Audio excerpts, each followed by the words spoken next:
And we are live.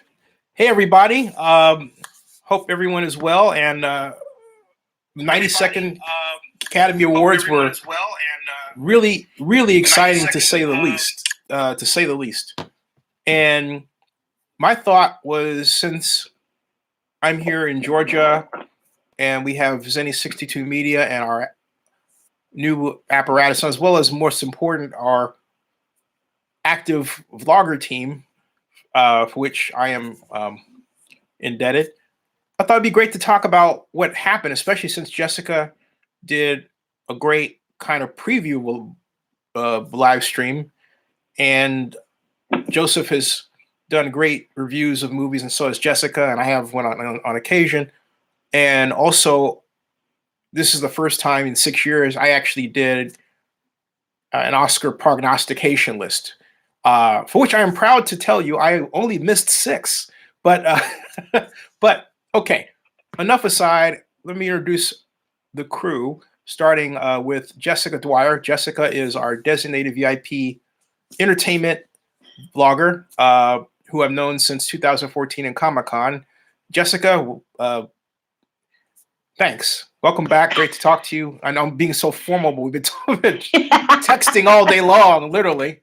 And Joseph Binsman comes to us from the sports world. He is a Raiders fan out of Los Angeles, but also he turned out to be a great researcher and a great vlogger who does his own commentary as well, and has a lot to say about movies and Disney and Disney parks and everything else. Joseph, welcome, and how you doing? Yes, hello, and it's good, thank you. Joseph Armendaris. I know Desmond comes out easier. But... I did that. I don't know why I keep doing that. I know why. Folks, Joseph, part of it is age, okay? The other part of it, just being honest. The other part of it is I'm mentally exhausted from getting Zenny 62 Media started to a point where it's an official corporation, and now I've got everything from the business insurance to the account set up and all that stuff. That's been a happy chore. And then, of course, everything else. Anyway, and then Joseph Binsman, you're the two Josephs. So sometimes I call Joseph Armendaris Binsman, and sometimes I call Binsman Armendaris. It happens. But having said that, having got that out there now, I will not make that mistake again, ever. Mark that. And if you do, that's fine. No, mark that. Mark that. I'm gonna, because it's a test of my mental dexterity. What's left? At any rate, okay. If it sounds like I'm really pumped up, it's because, man, what an exciting Oscar. So, first of all, let's go through I want to get your initial opinion of what happened before I go through nominee by nomination and then win by win and discuss what happened. But what did you think now that it's all done? Jessica, what did you think? I was surprised that they went the route that they did. Really surprised. And I think it's a disservice to Parasite in one thing, because I'm watching it, and as I mentioned on my my pre-show thing, I wondered if they were going to try and save face with this award ceremony because of what happened with the Hollywood Reporter article, where you had these anonymous voters who they came out and said, all these horrible things, like the reasons they picked the votes that they did, and how they talked about Little Women and they couldn't keep track of it and they weren't going to be bothered with that and that kind of a thing. Can you elaborate? Because I didn't know about that. Please.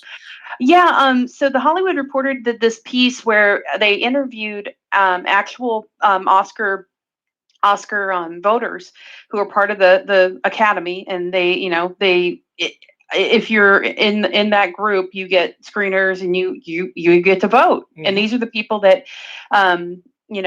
get to choose who gets these prestigious awards. And what came out of it was, everybody was very honest, because it was anonymous, and they gave the truth. They were like, I loved Once Upon a Time in Hollywood because I lived in the 60s in Hollywood, and it was a nice, return to that, and blah, blah, blah.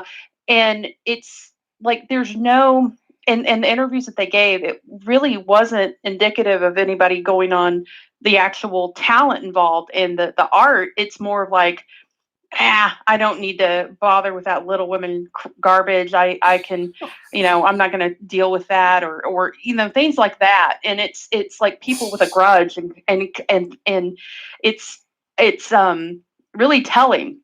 So that came out literally like either I think the day before yesterday or like prior to the award ceremony. And I'm thinking, oh man, are they going to try to do something to kind of show that's not us? So I'm hoping that people don't take away from Parasite and this awesome sweep that it did. Mm-hmm. That it was something to just be to do an agenda type of thing where they're pushing, oh look, we're inclusive, look at what we did here, don't look at this isn't the truth. But I mean, I liked the choices they made, and I was surprised and happy that they actually went with Brad Pitt, because I was like, okay, I don't know, that was a really contested category, supporting actor. There were a lot of really great performances, but I was very happy to see Brad Pitt finally got a win and deserved that win. He was amazing in Once Upon a Time in Hollywood. He was hilarious and just great and subtle. He didn't have to talk a lot as that character. So I really like that. I love that Parasite did it, because that movie has just, everybody's talking about it.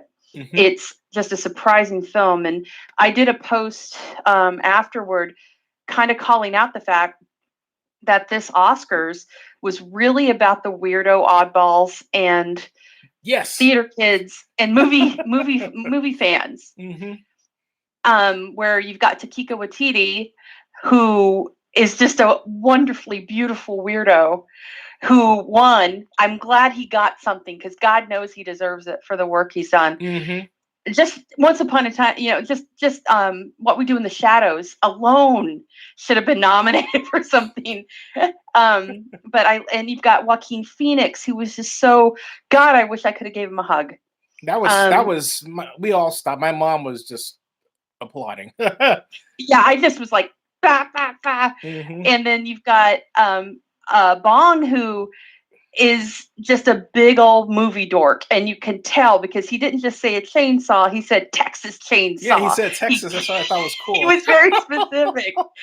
and you've got Tarantino, who he didn't win for like director or anything like that, but you've got this love letter to movies that got Best Supporting Actor and got a couple other awards too.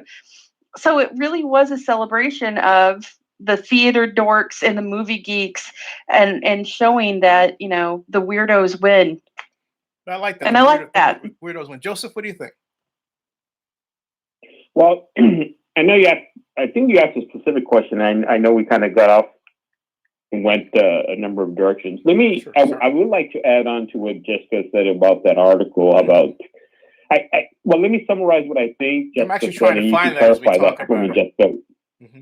Sure. Was they had found that a lot of people were kind of being willy-nilly about let me vote for this and not for that, and if that's the case, that doesn't surprise me. I think that's always been the case in Hollywood. What I think has happened in the last 5 to 10 years, specifically in the last 5 years, there's been more of a consciousness to be more aware of those things. Mm-hmm. I think what social media and the way society is turning, every little nook and cranny is being examined. Mm-hmm. But that story that came out in the Hollywood Reporter isn't anything new. Right. What I think is new is the way Hollywood reports about it and the reactions that society has on it. Mm-hmm. And so that's kind of my 2 cents on that. Yeah, I think it kind of. I was just going to say, I think it kind of just pulled the blanket off of it. Like the sheet that was covering that up. Everyone kind of figured that was how it was, but that just sort of unveiled it for everybody. Was that written by that piece you're talking about? Was that written by Scott Feinberg by chance? Jessica, the one you're referring to with the Hollywood Reporter? Because I'm acquainted with him by social media. Actually, we met once in person, but I was wondering because I'm trying to find it. I thought maybe it'd be easier if I just, I'll look it up and find out. Because I think it was like something about brutally honest, maybe. Okay. Yeah, brutally honest. Yeah, it was told to Scott Feinberg. Okay. Yeah. Because I'm writing honest. Now, with the best picture, I was surprised that Parasite won. But I admit that that's the one movie I hadn't seen. So I'm surprised based on the movies that I saw that it won. Not having seen Parasite, it's hard for me to, I think, analytically criticize every one of them. Well, not criticize, but give my opinion. But what was a powerful movie for me was The Joker. Mm-hmm. I seen all the one exception, the movie that I probably won't see, and I have my own personal reasons for, is Jojo Rabbit. Mm-hmm. And the reason for that, and I probably will come around to it. It's just my initial feelings is that I don't want to see a movie that, by the way, in my opinion, based on. Go ahead. Go ahead. I just was saying I found the article, but go ahead. Sorry. Yeah. Okay. Well, Jojo Rabbit, it's a spoof on Nazis. Mm-hmm. And I think the times that we're living in and the administration that we have, I think for me, my thought was, this is justifying their points of view to minimize the importance of not only racism, but the genocide of people. And I think this points to a bigger social issue, I think, by saying, those Nazis weren't so bad. And I understand that the movie totally turned out to be quite differently. But initially, that's my initial impression about me not wanting to see the movie. Mm-hmm. But I do understand that from the reactions people had about the movie, that's quite the opposite. Is that correct, Jessica? Well, what I was going to say was it's very much like the Great Dictator in regards to Taika Waititi is a Jewish. He's Jewish, mm-hmm. and he's playing Hitler, and he's also he's an indigenous from New Zealand. Mm-hmm. He actually is like a double whammy against Hitler in terms of him play. Like Hitler would set himself on fire if he knew that an indigenous Jew from New Zealand was playing him in a movie. But it's like Jojo Rabbit is. Taika Waititi has this just ability with his films to create this. Real quick, can you give people a kind of a Comic-Con oriented backstory about Waititi, because he was at Comic-Con? Yeah. So if you don't know who Taika Waititi, I'm probably butchering his name because it's. No, you said it perfectly. Yeah, cool. I think you're doing fine. Yeah. I absolutely have a massive crush on him. He's beautiful, and he made one of the best vampire movies I have actually ever seen in the last couple of decade, which was What We Do in the Shadows, which is now a series on FX. So he is just a really amazing filmmaker in how he does his work. And he's just visually amazing. And he's also got this beautifully dark sense of humor. And his work, even just the regular films, like Hunt for the Wilder People, if you haven't seen that, is just amazing. The little kid from that ended up in Deadpool 2. And then Taika Waititi ended up directing Thor Ragnarok. Right. Ragnarok. And so now he is filming Thor, is it Love and Thunder? Mm-hmm. I think is the name of it. And he's got this just gorgeous sense of visual, but he's got this really dark sense of humor. And so Jojo Rabbit is a perfect representation of that. It's a gorgeous movie. It has this sense of whimsy to it, but it's also very dark. And there are things in it that it's not making light of the Nazis at all. It's just no. And I would totally agree, but I think, well, I absolutely, I would. Let me go back. I believe that's the case. Unfortunately, I guess my initial thought process was, I bet you some of those people who I just mentioned are not going to see it that way. But that's neither here or there. But it's kind of the fine line of how many people are actually going to take it that way, and how many people are going to say, "Oh yeah, that's not so bad." See. Well, and see, that's the thing. Like, if you go back to what Chaplin did with The Great Dictator, and that's really what I see with this movie with Jojo Rabbit. It's the same kind of thing. One of the most amazing, beautiful speeches in the history of cinema came from this movie called The Great Dictator that Charlie Chaplin did, that got him blacklisted from Hollywood.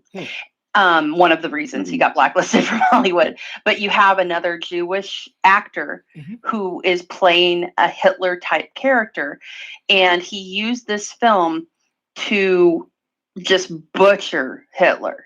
But he also used it as a way to convey his thoughts on war and fighting, which was, he was a peacenik. He's like, he believed in the greatness of mankind and their ability to overcome and be better. And that's what happens in the end of the movie, is because he looks like the dictator. He's this little barber, this little Jewish barber that ends up switching places and with the actual dictator. And at the end of the movie, he says this speech that just is amazing, and he just sells it.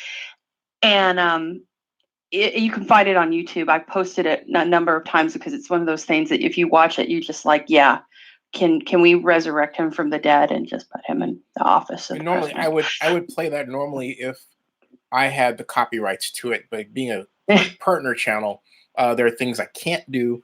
I have to get the rights to that. Yeah, you can look it up on YouTube. But definitely, it's one of those things where I really got a vibe of that. I'd love to sit down and talk to, if I ever got the chance to interview him or talk to him, that's the one I'm going to ask him, is like, how much did that influence your film? So I found the article. One thing in this response is something that Joseph Honduras was saying about not seeing movies. I've seen, let's see, I saw Mr. Rogers, and that was an asterisk because I was invited to see that by my friend who owns the Grand Lake Theater, but I saw it, and his wife. And then I saw Star Wars: The Rise of Skywalker, and that was it. But since I started prognosticating the Academy Awards in 2000, I did so with the objective of winning a pool. And so my dear friend, I wanted to get married at one point, but that's another story. We're still friends to this day. I just saw her in Miami. But Beth Schnitzer had this Oscar party, and I won the Oscar pool every year for 5 years. And it was getting to a point where people were just kind of like, well, this is the annual give Zinni his money party.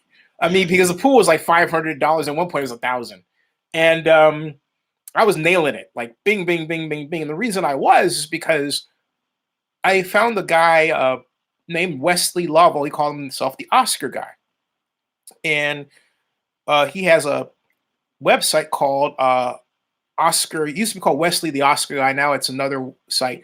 But he turned me on to the idea of analyzing what are called precursors. And precursors are awards during the award season that lead up to the Academy Awards. And he had these statistical analyses, and he's had this data that you can pull in and make your own analysis with. And there were some, for a long time, absolutes. For example, the winner of Best Director generally gets Best Picture, especially if it's the Golden Globes, SAG-AFTRA, so on. There's a top in the BAFTAs, although the BAFTAs power has lessened over the past 5 or 6 years, statistically, okay? But that's how I started to look at them, but also discovered something else. In analyzing who won, and as the internet became more and more a normal part of our lives, and another way of saying that we would put more information on it for someone to find, you could find how much money was spent to market films and market actors and actresses. And so the real question is always, it's interesting to make this, kind of social analysis. But the real question for me is always, okay, well, how much money did they spend on, like, for example, Black Panther had a $20 million marketing budget alone. And my mom was saying, well, and a number of people said, well, okay, there aren't a lot of us in it. And I was thinking in terms of the totality of how society changed, because you want to see you don't want to see like, okay, this year, it's like this year's the Black year. Sometimes it feels like that. But also, something else that has to be said is that it's very important to understand how much money is going into something. Something can be very good, but a person's performance can be excellent. But if they don't have the right political people behind them and the right marketing budget, they're not going to win those awards. And that is the unfortunate fact that has to change in particular for African Americans. And it's changing slowly. Black Panther was an awesome primal cry, but I know the people that are behind it. Tom Forsman, is now a SVP for Sony. I saw him at CES last year. He was heavily involved in Black Panther because he got to know Ryan Coogler. He helped push and make Fruitvale Station. And Fruitvale Station actually was premiered at the Grand Lake Theater in Oakland. Fruitvale Station was about Oakland. So it was this, as per usual, in the film business, it's mixing the right people at the right time to make the right picture for the right time. And that was certainly Black Panther. But it also points to the fact that there aren't enough African Americans teaming up, not just, like segregated in that way, but just saying, hey, look, we can put these together, make a film that maybe costs us $1,000 and that's it, pool our money, shop it around and have people see it because of and so I don't look at it as, oh my goodness, there's a social commentary behind like Parasite or anything else. Although I do think, I'm not saying that isn't there. It is, okay? But it's more complicated than that. And it becomes more complicated every single year with the spread of capital. For example, Tom Cruise movies for the past, I think 2 or 3 of them have been financed by Alibaba in China, right? And even with what I'm doing with Zenny 62 Media, I'm thinking, gee, it would be great to have some foreign money involved here because I want to leapfrog over the kind of roadblocks that I may be getting from some people who, as it turns out, are the same color as I am. Not kidding you. All right. Well, I just wanted to make a comment because you were talking about buying the awards, and I find it interesting that now that the Weinstein Company is sort of out of it, because the Weinstein Company, that was their business. Yeah, they had it down to a science of buying awards. That's how we talked about this earlier today. Yep. How the debacle of Saving Private Ryan happened because they bought that. Yep. And I personally have had interactions back in the day with when they were around trying to cover their films. And they literally had no time for any of their genre projects. Like they just dumped Scream 4. They did not give 2 craps about that movie because they were too busy buying The King's Speech. I remember hearing about that. Yeah. And they literally, we put, because I write for Horror Hound, we had an entire issue, just basically it was almost 90% Scream. They didn't care. They were like, nope, we're not going to give you any kind of interviews. We're not going to give you anything at all. Wow. We don't give 2 craps, and basically that year, I believe it was right around the same time as King's Speech was coming, and they were too busy shoveling money into getting that. Now that was a great movie. Colin Firth was great in that. That was a fantastic film.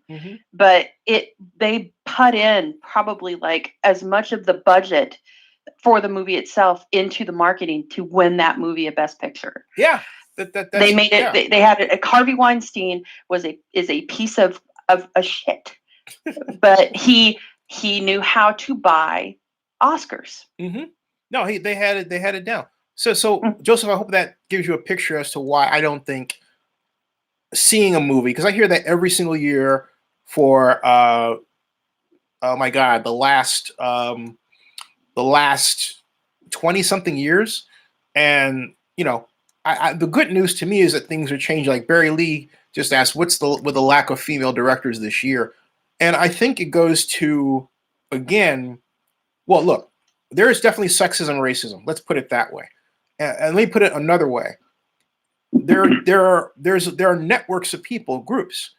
Some of those groups are tied in with a great deal of money, and they would that money, and things are changing. Look at what's happened with The Irishman and Netflix. Things are changing so dramatically that I think you're going to see more female directors, because I look at the situation in Hollywood in entertainment, especially here in Georgia, only 15 minutes away from Pinewood Studios, as kind of like this once solid piece of granite that's been broken up into pieces, and it continues to get broken up in more and more pieces. And the smaller these pieces are, the easier it is for you to get your foothold in at some point and establish and make a movie. Now those pieces are being broken up for a lot of reasons, but most important because of digital media and how digital media and communications have really shortened our world. All right, I don't want to get too much off track, but that really is the way. And you can crowdfund a movie like that, and if you hit the right note, next thing you know, you've taken in $4 million, and you could apply $120,000 of that to an independent movie, and then maybe it becomes the next Blair Witch Project, and it makes like 50 times what it costs to make. Okay, it's easier to get on that train today than it was 20 years ago. So I see it changing. It's going to take time, but the good news is there are female directors out there doing work, writers, producers, and it's just going to be a matter of them continuing to pound that rock. I also want to say that when I think of a female director or producer, I think there's a tendency to think of someone white. I think of someone that could be any color. And I think women in general need to team up as women, period, okay? Because there's a kind of a racial division there that I hope and pray doesn't fester and grow. Now, getting to, I want to say this real quick, Jessica, before you chime in. I found the article by Scott, and it goes like this. A male member of the Academy's producer branch granted anonymity to speak freely shares which films earned his precious vote and why. This is short, so I'm going to pick out some items, all right? He says, my favorite film of the year didn't even get a nomination. I'm embarrassed to admit because a lot of people hated it, but it was Yesterday. And he said the movie made him feel blanking and great. He also said that he really hated Ford, Ferrari, and Little Women. And he said the director of Ford, James Mangold, knows nothing about racing and admitted as much at the Q&A after it screened at the Academy. He said, you don't have someone putting on their goggles once they're already driving and staring lonelily at the guy in the next car as he passes him. The 1966 film Grand Prix had class and style and knew what it was about. When Little Women, the timeline was ridiculous. I was really confused sometimes, and I know I'm not the only one. Thank God she, the star Cerise Ronan, cut her hair, because that at least gave me a bit of a reference point. As for Marriage Story, I needed to care for the kid, and I didn't. And I know that those two actors, Adam Driver and Scarlett Johansson, poured their souls into those roles, but it's getting harder and harder for me to care about entitled people's marital relationships. This is funny. I'm sorry. He says, excuse me for a second. It would have been that hard to say, quote, I'll stay in New York, you go to LA and work for a while, unquote. Stay married, hook up when you can, and be bi-coastal. The rest of the nominees I really like. The Irishman, as much as I loved it, and its performances is not the 1995 film, also directed by Martin Scorsese, cameo. After Hoffa was dead, the movie was done for me. My blank was sore, and I wanted to get the blank out of there. I love Parasite. Super smart, brilliant director Bong Joon-ho. The movie looks great, and the whole look into class struggle was terrific. But once the murdering started happening, that lost me. Joker was excellent, but it's not a Best Picture. 1917 was great, but gimmicky and rang a little hollow for me in the same way that Dunkirk rang a little hollow for me. Once it got down to Jojo Rabbit and Once Upon a Time in Hollywood, it was harder for me. I wish I could have voted for them both. Once I realized it was okay to laugh at Jojo, it was great. And I think this alludes to something you were saying, Jessica. So funny and so applicable to where we are today. But Once Upon a Time in Hollywood gave me real escape at a time when I wanted nothing more. And see, I'm reading through this. This is interesting, but I'm reading that he was at the screeners for these. And first of all, you have to get to the screeners. There are also junkets and everything else that he was involved in. So I'm looking at this and I'm thinking, okay, I'm reading someone's reaction to these movies that have gotten into the pipeline. Okay, what do you think, Jessica? And the thing about it is, with this article, is that if you read the article, and obviously the great thing about this article, you realize it's just his opinion. For example, him making the comment that James Mangold knew nothing about racing. Ford and Ferrari was much more than just a racing picture, and to just haphazardly say, "Oh, he knew nothing about racing." If anybody's seen that movie had depth, and it wasn't simply just about racing. That's what made, in my opinion, Ford versus Ferrari a very good movie. But see, when I hear him say that, what I think of is a couple of people that I know who are on the Academy list, and if you've ever hung out down there, or even CES is replete with people like these who are agents, and they're very judgmental, and they're going to come off like that. They're going to tell you what they think because they feel like they're insiders. They're in the game. They know more than you. I'm completely used to that, So I mean, I'm not saying that I take him as right. It's just a certain presentation that sense of entitlement. Yeah, but I don't care. Fine, if they want to be entitled, great. I mean, everybody, look. You know what? I'm kind of tired of people. I don't mean to bash you. Forgive me, okay? But look, we're all entitled about something we know about. Great, let them be entitled. I mean, it's just we don't have to be threatened by each other. If he wants to have his own private Idaho, my thumbs up to him. You know what I mean? But my point is the value in that, and what I'm interested in is what drives the economics of this, and how you get people who are unknown to become known. That's what I'm not going to answer that question here. But I want to shift gears to discussing the nominees and the wins. But before I do so, Jessica, do you have something you want to add? Yeah, I'm actually I was talking a little bit to Barry on the chat here. I see, yeah. And hey, Barry. Sorry. I wanted to make a point. I haven't gotten to see your review yet. I kind of wanted to not see it because I'm going to do my own review. So I didn't want to like copy you or at all or anything like that on for Birds of Prey. But Birds of Prey is a really good example, I think, right now of the turning point we're at with female empowerment. Mm-hmm. And I think part of the problem is here's the thing. I loved Birds of Prey. I thought it was fun. It was great. It was entertaining. It was beautiful. It looked like a comic book movie. It was violent. It was gory. It was funny. It was great. I enjoyed it. And what I liked about it was, yes, it was a girl power movie, right? But it didn't hit you over the head with a mallet. And that's what's hilarious, because there's a mallet that figures very heavily in this movie that she uses as a weapon. But that was how it should be. It wasn't an overt, to me, female empowerment movie, which can come off. We've seen these now. It's gotten like Charlie's Angels. There's a reason that movie failed. It's because it made every freaking mistake it could. And then they got harpy about it. I'm sorry, I missed it, to be honest. There is an entitlement in that film that the director, and I'm blanking on her name right now, but with Charlie's Angels, she's like, it's all the men's fault. She was actually one of. But go ahead. I'm sorry. Just the director was the one who played. Yeah. Yes. Yeah, so she was out there actually whining about the fact that her movie failed and saying it was all the men's fault. And it's like, you were the director. I think you were, I know you were in it. You may have even co-wrote it. And no one liked this movie, including women. Elizabeth Banks? Elizabeth Banks. Right. And so it's with Birds of Prey. It made money though. It cleared 20 million. Yeah, but it cost way more than that to make. No, it says the budget was Can I add to what you're saying? It says, sure. Excuse me.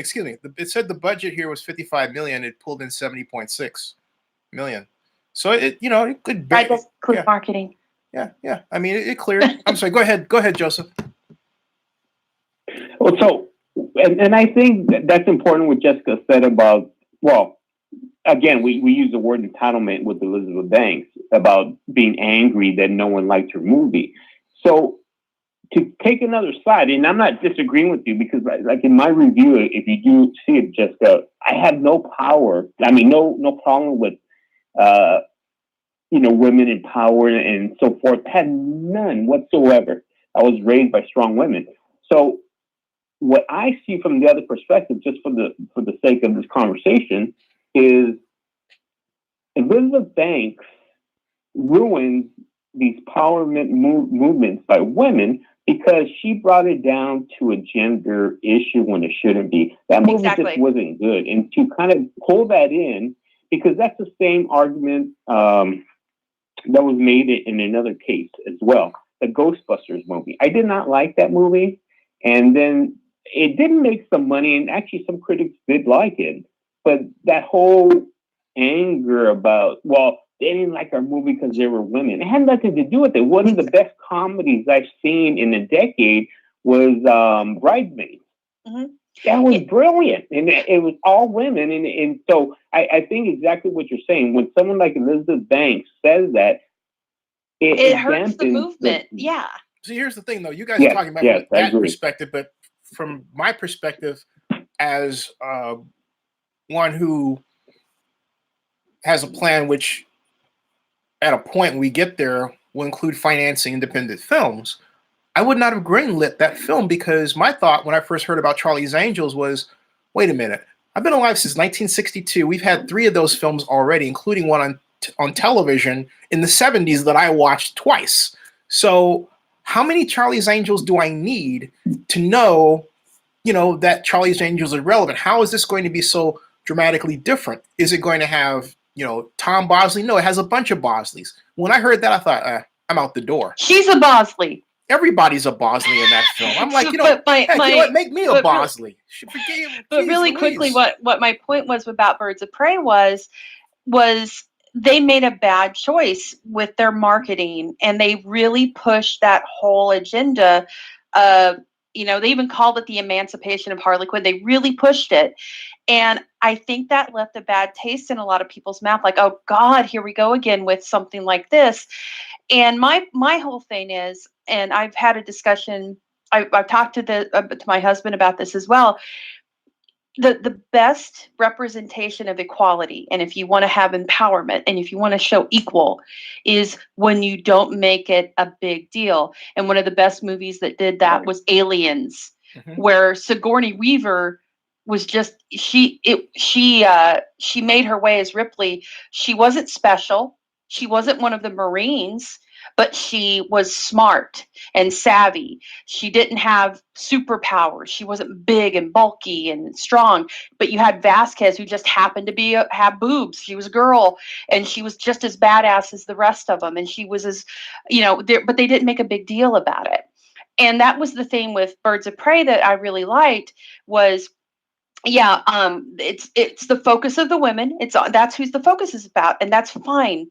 But they don't make a big deal about, they're just buddies. They end up becoming buddies, and they're equals, and they're badasses, and they're each flawed. They're not perfect. Harley does something really dicky, in this movie. She's not perfect. She even says, I'm an asshole. Well, and, Renee Montoya is an alcoholic. So they're not perfect women in this movie. And I think they picked the wrong tack to go with their marketing, because it kind of, guys would love this movie. It's a fun flick. There's people getting their faces cut off. There's people getting blown away. Ewan McGregor's hilarious in this. Well, my question is to the flock. Hey, now me myself, I didn't like the movie. I just want to hold on a second because I want to get this in so that I can get you guys engaged who are there on the keyboards. What do you think about that? And also, I want to take that comment, and then I want to go to the nomination before we get too far off track. Go ahead. Sorry. No, that's okay. No. Go ahead, Joseph. This is all good stuff. Someone has to manage the traffic. But I think. Yeah, I mean, it's a little hard when I guess we all can't see each other. But so for me personally, I did not like Birds of Prey, and I think Jessica's one point that I would agree with is, yeah, it was marketed wrong. That's just one of many things I didn't like about the movie. But having said that, Jessica, what I will say is, like any other movie that I may have not liked, there's elements of it that I did enjoy, and even though I did not like the movie. If there was a sequel to this movie, and me personally, I don't think the script was very well. I didn't think it knew what it wanted to be. Having said that, I think that for me, if there was a better script and a better hold on what they wanted to be in the next film, I would not mind watching this movie again. For example, I think her name is Journey Smollett, who played Black Canary, was excellent. Oh, she's great. And I kept remembering that face, and I go, I knew her from somewhere. She's a cute little girl who was in the movie Jack with Robin Williams, if anybody remembers that movie. Oh my God. That's the same, right? You guys, I mean, because when I saw the movie, I kept thinking, where do I know this face from? And I kept searching my brain, and I looked up Jack, and that's her. Okay, so I want to get. She does a great job as Black Canary. So I wouldn't mind seeing a sequel of this movie, and I just hope that for me, if the sequel does come out, I hope it's a lot well put together and more cohesive in my point of view. Moving forward, I want to get Barry Lee's writes. He says, Birds of Prey, for some reason, here in San Antonio, did not open as well at my theater and all across the city due to the opening weekend of the San Antonio Stock and Rodeo Show. Then he adds, prior to that, he says, I can tell you my theater, the box office sales was low. On the matter of the Oscars, he writes, he wishes that they brought back Billy Crystal to host because he knows how to entertain as a host, especially with his funny take on Best Picture nominees. Jessica had added in text that Birds of Prey was great. Don't believe the low box office. And Barry asked about the lack of female directors this year, and so would bring us back to that. I just want to add, I'll throw this out there. We can come back to it, but I want to get to nominations. If I were greenlighting a film, my question would be if someone had walked Birds of Prey into my office, is why am I hearing about Birds of Prey now? What in the whole lineage of DC Comics made Harley Quinn and her characters so big that I have to believe that making a film about them will automatically net me a lot of money? Can anybody answer that question? Right now, DC Comics, Harley Quinn is basically their Deadpool. Okay, but I mean in terms of money. Because I mean, I'm asking. I'm just asking a really hard nosed dollars and cents question. Let me say that. Here's why I ask. Okay? But Joseph, hold on. Here's why I ask. Okay, Wonder Woman, one of my favorite films. Period. I've seen Wonder Woman now 5 times. But I've been a Wonder Woman fan since I was 6 years old. Okay, 6. I'm 57. I'll be 58 this year. So for me, I was dying to see, quite literally, Wonder Woman done the way Wonder Woman was done, starring Gal Gadot. Period. End of story. And I wasn't the only one. So that it cleared well over, I think, almost $2 billion worldwide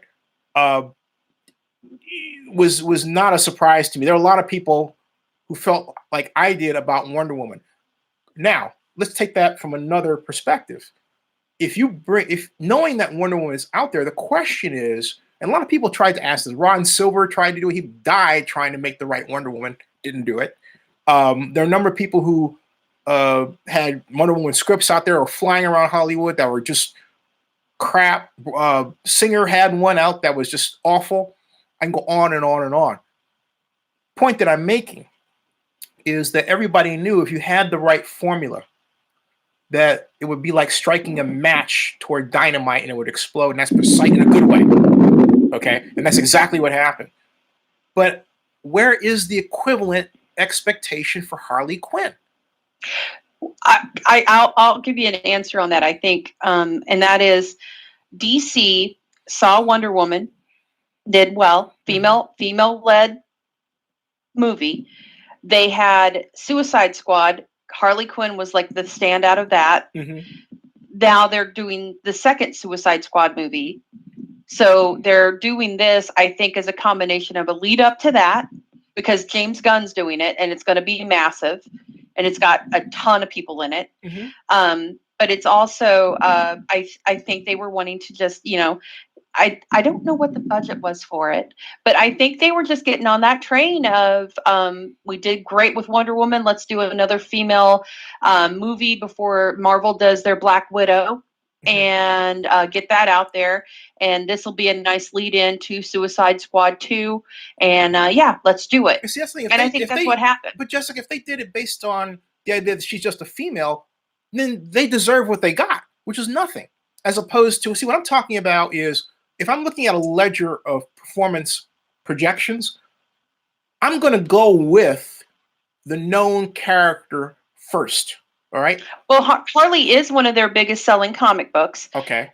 And also, I think Margot Robbie was like, the budget for this was less than $100 million. It's like $97 million, which is really cheap. 97.1, yeah. Yeah, and it's really cheap for a comic book movie. Okay. So they were able to do it for really cheap. Margot Robbie wanted to do this because she felt very passionately about it. And loves that character. And they got a female director to do it. So it was very much a passion project for her. 97 million. That's what it was. The budget was for it. Excuse me, 84.5 million. Now, I'm not Jenny, saying, all I'm saying is this. The character of Harley Quinn was actually, I think, first debuted in 1992. So it's not something you probably would have been aware of as a kid. But my point is that, look, Wonder Woman was debuted in 1946. Okay, so I can't. Yeah. I would hope to God the people who greenlit this didn't think that, because again, as a guy who's been around in a bit now, I can say, and has been a fan of all these characters. Like, my first exposure to Spider-Man was 1966 on ABC television at 6 o'clock in the morning in Chicago. All right. So when you're talking to me, my first question is going to be, okay, how long are the legacy legs? Because if the legacy legs, Harley Quinn actually originated. She was originally on the Batman the Animated Series. That was where she came from. What year though? 1990, 91. Right. See, 90. Okay. Right. 92. Right. And see, my point is that it sounds like this whole thing needs to be re-engineered. And I'm talking about from a marketing standpoint, because I believe, and I haven't researched this, but now I'm interested in it for a whole sort of set of reasons. But my thought is that it may very well be that they made a Scott Pilgrim mistake. In other words, it was a hit with people at Comic-Con. It has this little bitty, comparatively speaking, group of people who are passionate about it. And so they looked at that and thought, okay, this is going to be a hit. Anybody remember Scott Pilgrim, versus... The irony is Mary Elizabeth Winstead is in this. Da-da-da-da-da-da. Whoop! But you remember how Scott Pilgrim was like this big Comic-Con thing? It was like all over, but it came out and it was like, meh. I saw it. I remember thinking, I spent money to see this in a film. It was awful. I loved it. I thought it was awful. I thought, my God, all the, and I wasn't the only one saying this at the end of the day. A lot of studio people saying this. And if you can mark the de-emphasis of Comic-Con as a marketing tool with what happened with Scott Pilgrim, I mean, you can just mark it right there, because there were a lot of people who had huger than huge expectations for Scott Pilgrim. I was one of them. And we were deeply disappointed at the outcome. And so it's caused a lot of people to rethink, or in some cases not even do, a kind of Scott Pilgrim style Comic-Con based movie ever again, which I think is a huge mistake. It's just a matter of, I think the vehicle has to be multi-platform, has to be part toys. It has to be some character that's out there in your face all the time. That then somebody says, "Hey, you know what? This should be a movie, right?" It's a science.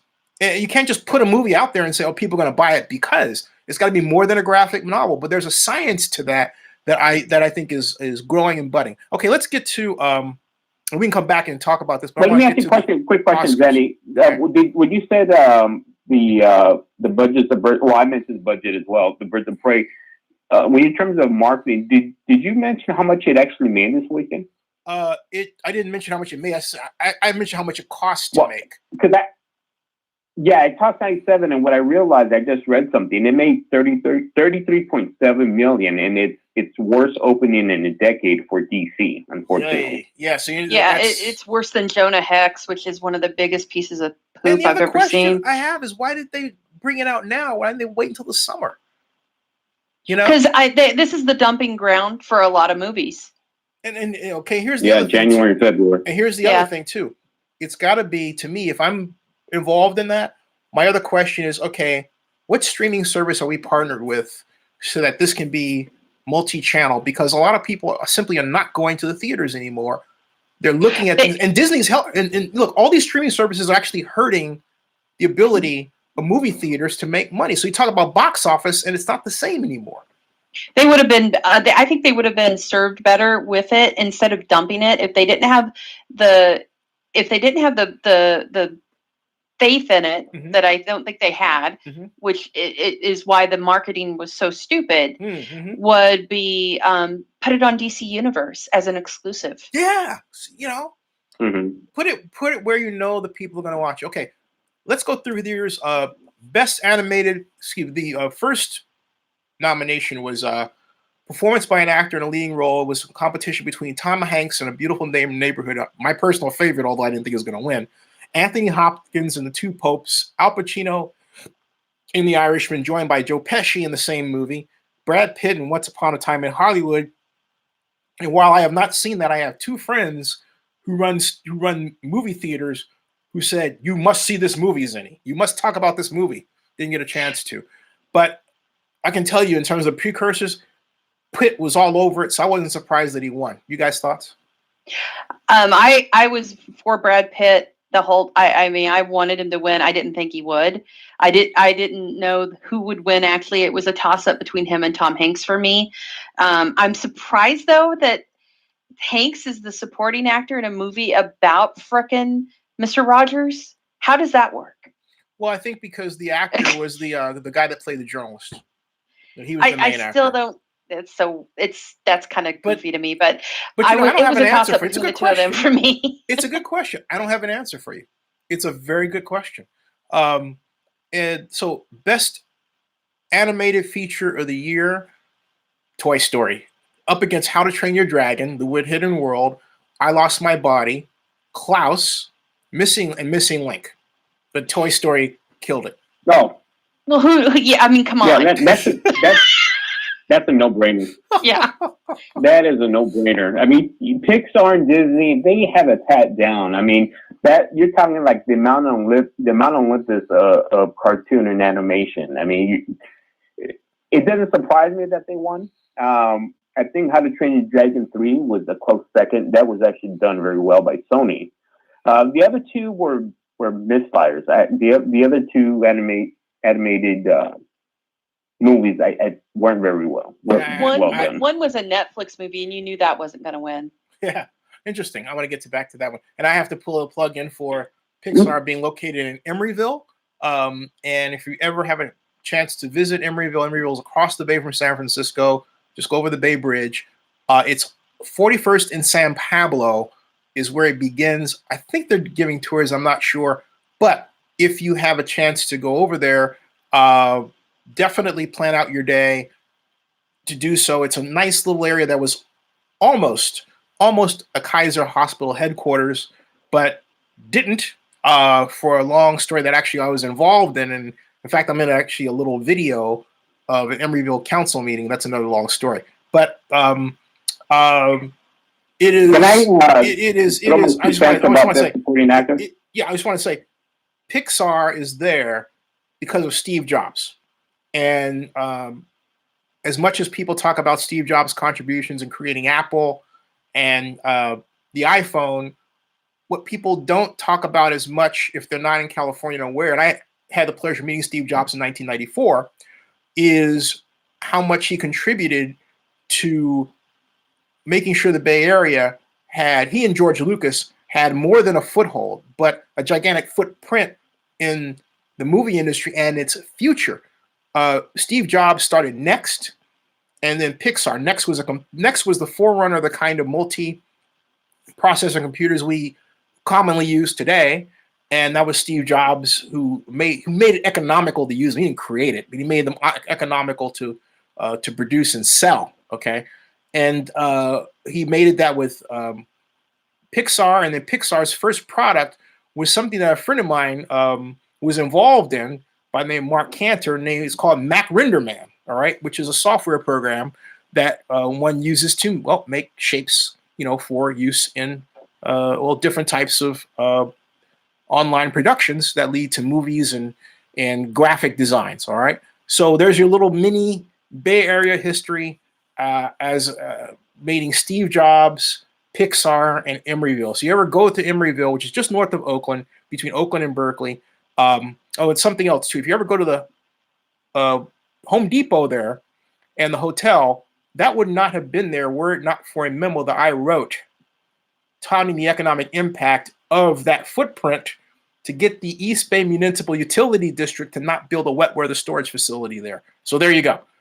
So basically, I'm telling you that Toy Story 4, in a very, very, very, very, very, very extended way, has me to thank for it. All right, Joseph, you were going to say something. What's going on? I think. Just to, I know on the supporting actors, you had mentioned some of the nominations on A Beautiful Day in the Neighborhood. What I would encourage everybody to see is that there's a documentary that came out a year prior to this movie, and it was exceptional. Yeah, I cried the whole time. What's it called? You know what? I hate to admit it, I teared up as well. And it was such a great, great documentary on Mr. Rogers. And if anybody hasn't seen it, I encourage everybody to see it. Won't You Be My Neighbor? And you will bawl the entire time if you have a soul. Oh wow! All right, so getting back to the best supporting actors, I think the one thing that hindered, I personally thought Joe Pesci did a great job. I think what's happening with The Irishman is two things. Mm-hmm. I think it was way too long. Mm-hmm. People didn't want to give it a chance. Mm-hmm. And it was an extremely long movie. And the other thing is that Netflix was behind it. Even though Netflix and Ted Sarandos has a ton of money, they're very popular, I personally don't think a lot of people take Netflix films very seriously. Having someone like Martin Scorsese was a coup for them because everybody had to start paying attention to Netflix. But unfortunately, what I think hindered Joe Pesci and Al Pacino in supporting roles was that it was way too long. And my personal opinion was I thought Joe Pesci did a better job than Brad Pitt. I'm not disappointed that Brad Pitt won, but basically that's my 2 cents on that. I think I have to agree with you as far as the length based on how my mom reacted to it. So because she was I also think that the Oscars had a vendetta against Netflix. I don't think I really didn't expect anything from Netflix to really win anything. I was surprised that it got a couple of wins because I think people still, the studios still own Hollywood and they don't like streaming. Mm-hmm. Interesting. Moving forward, we have Best Animated Short Film. And the winner was, I thought Kid Bull was going to win. That was just based on analysis. But Hair Love won. And that was a heck of a statement movie. Now, has anyone seen it? I want to see it now. I've only seen clips of it, but it looks adorable. Yeah, so that's on the list to see. Moving along, we have adapted screenplay. And all the precursors said that Little Women was going to win, but Jojo Rabbit walked away with the prize. Any surprises there? Anybody want to express I think it's one of those. Oh, go ahead. Mm-hmm. Go ahead, Joseph. No, what were some of the nominations for that adapted screenplay? Sure. The Irishman, Jojo Rabbit, Little Women, and Two Popes for adapted screenplay.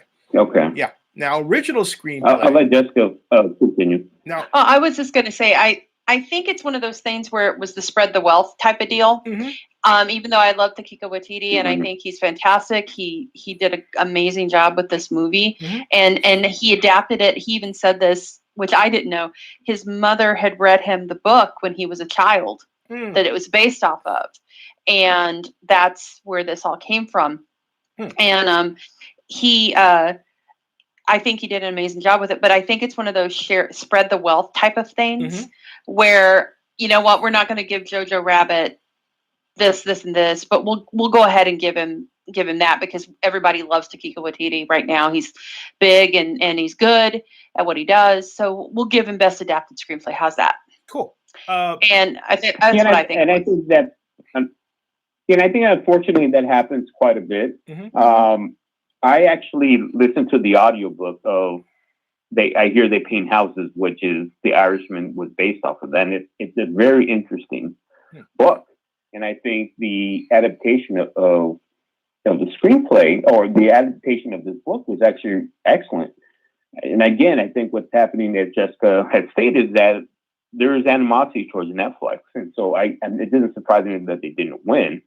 And so that would have been my pick, is the adapted screenplay would have been for The Irishman. Oh, hey, by the way, if there are any comments you all think are interesting, just to read them, that would be great that are new, because I'm actually not looking at the comment screen. I'm looking at the page with the nominations, and so I could move that to one side, but it's a little difficult. All right, moving along, we have what started this avalanche of surprises, although I have picked it to win in this category, and that was original screenplay, Parasite. Parasite was up against Knives Out, written by Rian Johnson, who you know, Jessica, I believe, Marriage Story, and Once Upon a Time in Hollywood. But Parasite, written by Bong Joon-ho, Han Jin-won, story by Bong Joon-ho, and it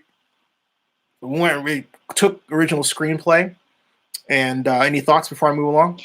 I was surprised Knives Out didn't get that. Why? I loved it. I thought it was wittily written. It was a nice. What Knives Out did was it had a metaphor to it. It was definitely the whole representation of class struggle, but it didn't knock you over the head with it too much. And it also was just witty and a nice return to those ensemble movies of like the 70s. Like what they did with Murder on the Orient Express. Tell those of us who didn't see it what it was about, please. So I can't spoil it. But basically there is this miserable. It was about a Star Wars killer. So basically, folks, that's an inside joke because Rian Johnson was the director of Star Wars Episode 8. So there you go. Yeah, and he did. No, let me say this before Jessica. Hello? You know what? Let me just, because I want to let Jessica finish, but I wanted to say that as much as I did not want to watch this movie and I vowed not to watch it, I actually got a screener for it from a friend of mine, and I actually enjoyed this movie quite a bit. And I would totally agree with Jessica said. It was original. It didn't hit you over the head with, like she said, the metaphors. And having said that, I'd like Jessica to continue what she was going to say. So here's my very try not to spoil this movie description. The movie is a murder mystery that isn't really a mystery, but how it plays out is so brilliant. And it takes place in this big mansion with a lot of secrets and this family who is very rich and very entitled, but they have their own secrets and they're all miserable characters except for the nurse who is the focus of everything. And you have Daniel Craig, who is playing this amazing character, Detective Blanc, and he's the KFC KFC character because he's got this southern gentleman. Oh, that's accent. right. Now I remember Knives Out. Yeah, because they had the commercials with him had that drawl, and oh God, I'm sorry for him. He's James Bond to me. So when he came out with the draw, I thought You lost me. Have you seen Logan Lucky? No, I have not. Oh my God, it's great too. He's just freaking hilarious. But anyway, Knives Out is this murder mystery, which really isn't a mystery, that just has Chris Evans in it in his sweater, which is a big deal. And but it's a great movie that this poor girl's having to deal with all this stuff and this and the drama around her. And it just shows it shows the hypocrisy within this family.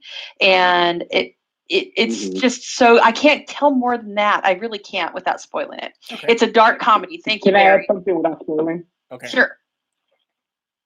Okay.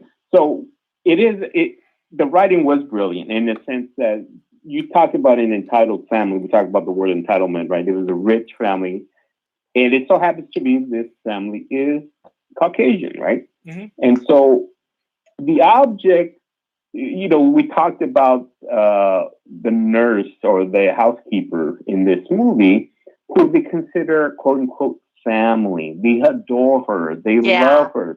Now something happens in the reading of the will that all of a sudden, this woman who they adore starts getting bombardment with these racial prejudice.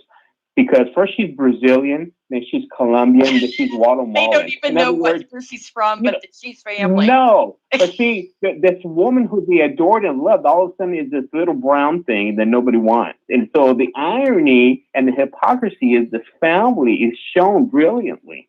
And it's something that anybody sees this movie is going to pick up on those racial prejudices as much as, but it's done brilliantly, and I would encourage everybody to see it. Even though I don't like Rian Johnson for ruining Star Wars for me, it was a great movie. Right, so I gotta call out one thing though. I love the fact that in this movie, the Southern hick is not a racist.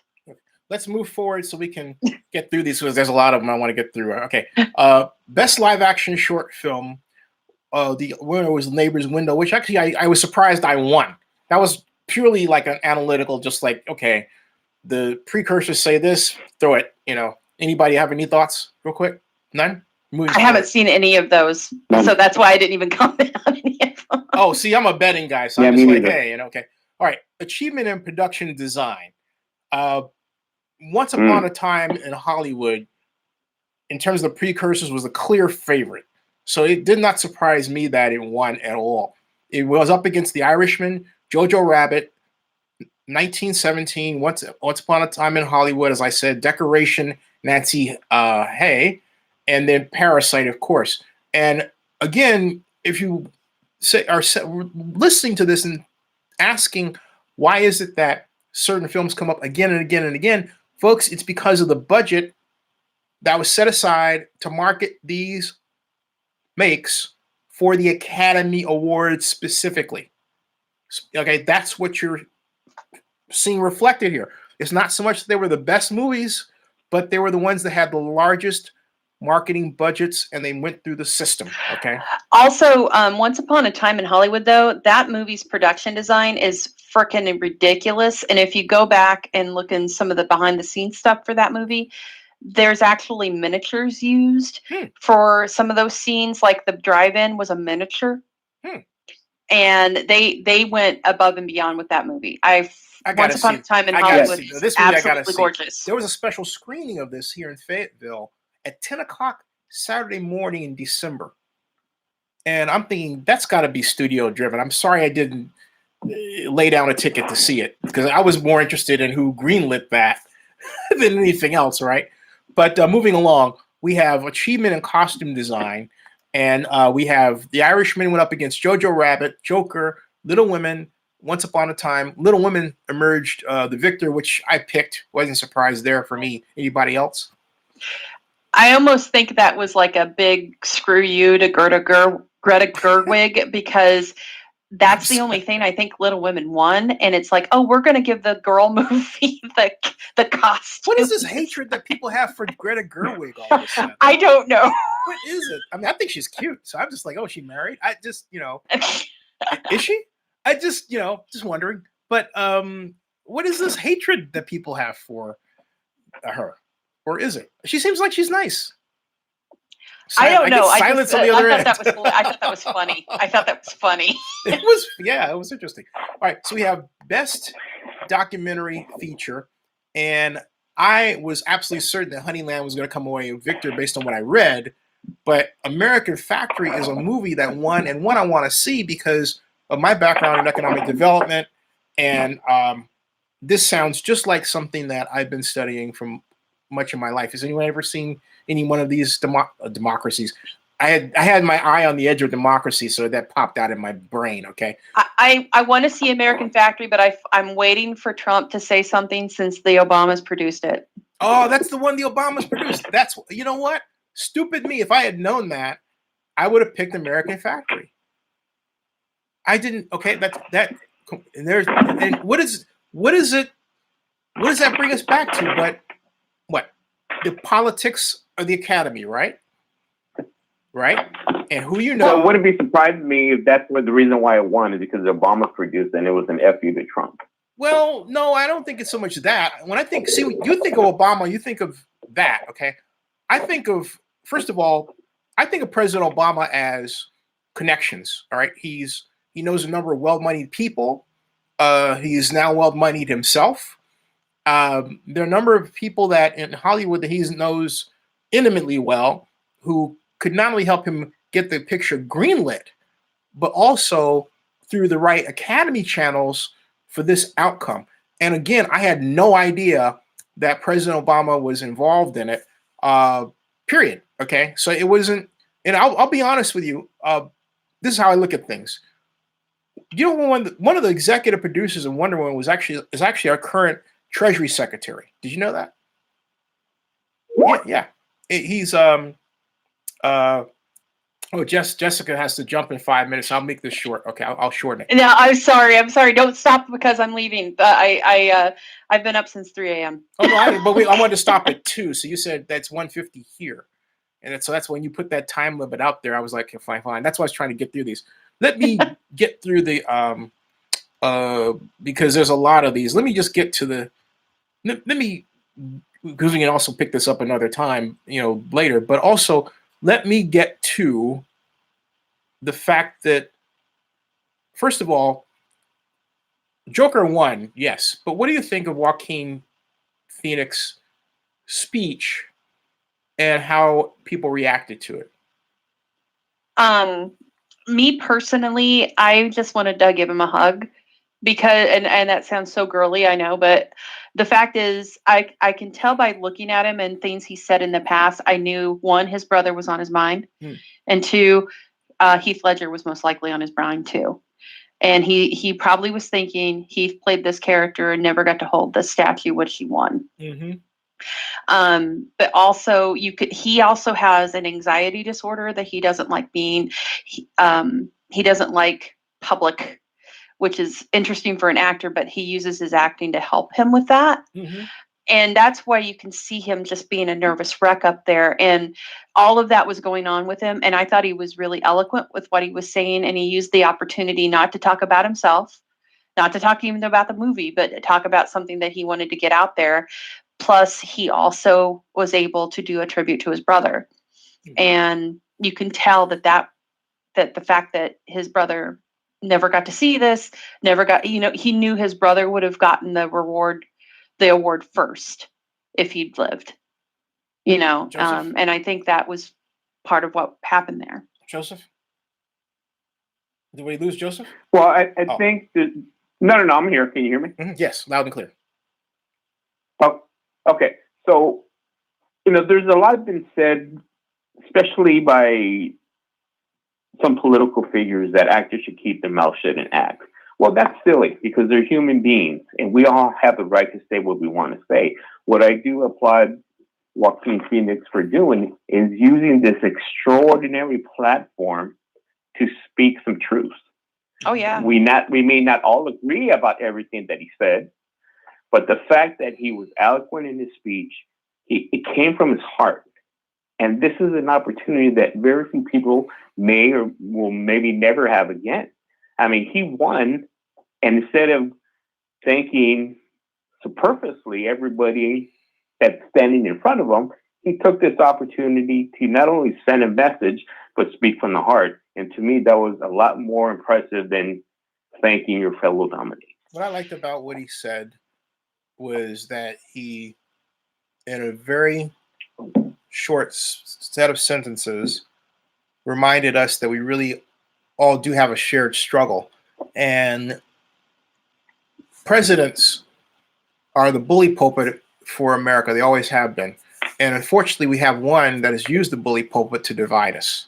And so it was nice to have a person at that platform. I thought it was really magical. At that platform, they gave him time to make a speech that I think I would really be surprised if it didn't affect everybody, and just may very well affect the election too. I really believe that, you know.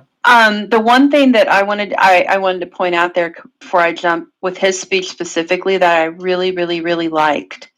He admitted, he's like, I used to be a scoundrel, but he also said, you should, everybody's got issues in their past, and we all can change. And the fact, he basically called out cancel culture, right, on people. Yeah. And I think in a time, and I'm gonna bring this up before I jump, because this is something that I've held dear to my heart, because he's one of my favorite actors and people in the world, is Johnny Depp. People jumped on him so quickly when Amber Heard started her campaign against him. And now here we are, and the truth has come out, and he was the abused party. But you don't hear, no one in mainstream press has come out and said, well, we're going to cancel Amber Heard now. Or look at how some of the people in the mainstream press tried to cancel Kobe Bryant after he died. I know. I just thought, I thought the person who did that, and I'm not going to mention the name of the publication, was sick. Okay. I mean, and what was even sicker was for this person to push her agenda in the face of the death of a beloved person who, if you start... And his daughter. Yeah, and his daughter. Okay? I thought it was like the devil on earth. And you know what, Jessica? I would like your reaction to something that I think Laura Dern had said when she was one of the presenters after winning. She said, or you can go... It was Laura Dern, I think it was... But I'll cut to the chase to say you can have the journalist ask you what it's like to be a woman. Sigourney Weaver said that. And I started cracking up. And I thought it was a gigantically huge takedown of the problem of mainstream media today. Oh yeah, if you watch the one of the most hilarious and just awkward interviews ever was when they literally, there's two of them. There's Scarlett Johansson had it happen to her, and about how much weight have you lost? How do you get in that costume? And it was and then you had the same thing happen to Anne Hathaway, where they were actually asking her if she wore underwear under her outfit. Oh Jesus! It's like, oh, do you ask Christian about that? Because his stuff's tight. Is he going full commando? Like, is that happening? No. But it's one of those things. It's like, asked that question? Jesus Christ, are you serious? Who did that? And who did that? Who asked that question? You can go look it up. It's on YouTube. These are all on YouTube, and they're videos, and it's ridiculous. And I love the fact, I think in one of them, she either said this in print or she did it on video. Carrie Fisher called out the bullshit on how much weight she'd lost. People were asking her, stuff like that. And, she's just like, guess what? I'm a human being. I'm a woman, and I'm 60 years old, and, F you, basically. She's like, they had me, I had to lose some weight. See, I have to give my mom some props here, because she was watching the Academy Awards and said, you should be on there. You're better than asking these questions than these people. And she was getting mad. And, now I can now see what she's talking about. Maybe I'll redouble my efforts. No, it's ridiculous. But there's one guy in England that Robert Downey Jr. actually walked out Oh my God. And yeah, I saw that one. That was awful. I thought but all this to say that, folks, we were at the Night of 100 Stars Oscar party. We were invited to cover the Roger O'Neill Oscar viewing party this year. Zenny 62 Media will be back in Hollywood next year. Even if I'm not there, either Joseph Binsman or Jessica or somebody or both of you guys, or we'll figure it out. But we will be there. Divide and conquer. Yeah, well, no, we're a team. We're a team. Hopefully, Joseph Armaderos will be there because I did that again, and I said I wasn't going to do that again, right? Poor thing. Oh my God. And I said I wasn't going to do that, and I did. Whoever you are, I will wish you all good night. I think it's time for me to go to bed at that point. All right. Bye, guys. Thank you guys for watching and listening to us be idiots. Oh boy, yeah, definitely. We'll be back. We'll be back tomorrow. Bye, Jessica. Bye, guys. I'll see you all later. Okay, Joseph, thanks a lot. I'm gonna get to bed. It's 2 o'clock. All right. Okay, sounds good. All right, see you. Thanks, everybody. Right. Okay, see ya. And I believe I have to. Yeah, we got the chat. Thank you all for tuning in. I'll also post videos on the XFL. I have some takes I want to share with you as well regarding Pep Hamilton. Subscribe to Zenny62 on YouTube and bookmark oaklandnewsnow.com. Good night, everybody. See you.